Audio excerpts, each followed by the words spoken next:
10h, 11h, le grand rendez-vous Europe 1 avec Les Échos et iTélé. Emmanuel Macron a senti quelque chose dans la société française. Il ne faut pas le négliger. Il a senti que beaucoup de Françaises, de Français en avaient marre du vieux système politique, je vous l'ai dit tout à l'heure.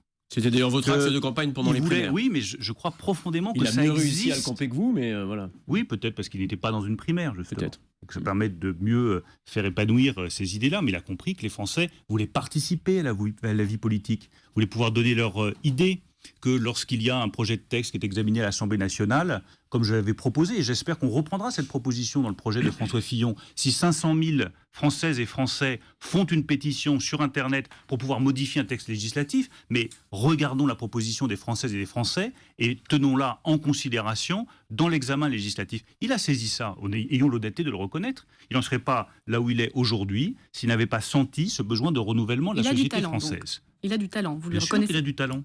Bien sûr, mais reconnaissons le talent aussi de nos adversaires. Est-ce que ça le rend pour autant apte à gouverner le pays?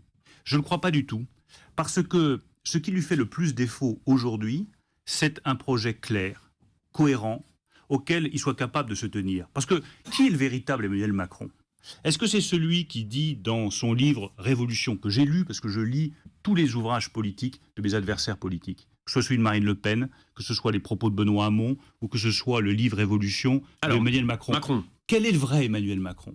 Est-ce que c'est celui qui dit « je veux la dépénalisation du cannabis » dans le livre Révolution, ou celui qui dit au Figaro « il ne faut pas dépénaliser le cannabis » ? Est-ce que c'est celui qui dit quand il est au gouvernement « les 35 heures ont été un désastre pour le pays » ou celui qui dit « je ne reviendrai pas sur les 35 heures » ? Est-ce que c'est celui qui dit au Puy du Fou, devant M. De Villiers, « la vérité m'oblige à dire que je ne suis pas socialiste » et puis qu'aux 20h de TF1 vient vous dire « je suis de gauche ». Est-ce que c'est celui qui dit « ma République n'est pas multiculturelle » quand il s'adresse aux lecteurs du Figaro, mais qui dit sur France Inter « il n'y a pas de culture française, il y a une culture en France » vous l'accusez de ne pas avoir de conviction ce matin.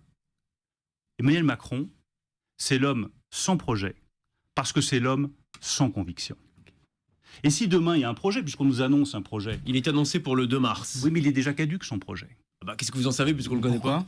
Parce que Fabien Amias, comme il dit tout et son contraire en fonction de l'auditeur qui est là en face de lui... Oui, mais ça on l'a déjà vu, on parlait tout à l'heure du revirement de François Fillon sur sa situation judiciaire. C'est malheureusement une règle de la vie politique. Quel que soit le projet qu'Emmanuel Macron sortira, on sait que ce projet pourra être contredit dans la minute qui suit. 10h, 11h, le grand rendez-vous Europe 1 avec Les Échos et iTélé.